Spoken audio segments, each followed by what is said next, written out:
Hello everyone, Tinuke Fawole here. So we're continuing our discussion on sex education for our children. And this week we're talking about teenagers. So the next few videos we're going to be talking about our teenagers. I will agree that this is not a very easy topic to broach with our teenagers.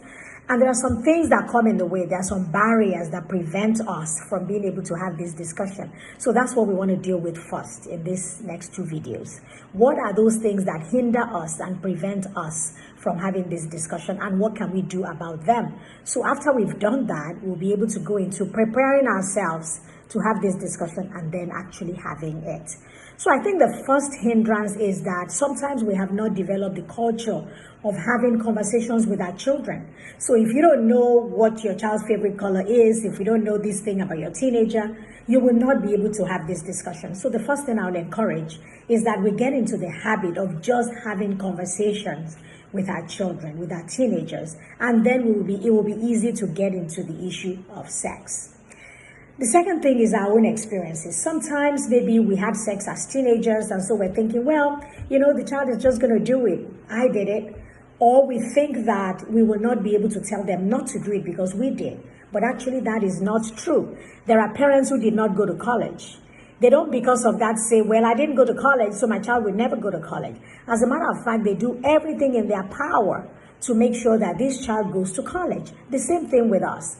If you had sex as a teenager, if you learned anything from it, you can talk to your children about it, you can admit to it, you can tell them what it cost you, emotionally, physically, whether you will do it again, what regrets you have. You can actually talk to them from that viewpoint and then encourage them not to do what you did. And that is powerful. And that can really, really resonate with our children because you are talking firsthand, of the damages that will come from that. Another thing is some of us have had negative experiences, unfortunately. Maybe you were raped, maybe even by a family member, incest, or you've just gone through some trauma with sex. Sometimes that makes the issue very difficult and painful for you to discuss. If that is the case, I ask that you please seek therapy and make sure that you take care of yourself so that you can be healed, so that you can also be of help to yourself and to your child. And also sometimes cultural and our religious beliefs prevent us from being able to have this discussion like it's a taboo. Even when I did the first video of ages 2 to 5, there were people that called me, Tinuke, what's going on? Why are you doing this? What does a 2-year-old need to know about sex? And I had to ask them, did you watch the video? And they actually had not watched it.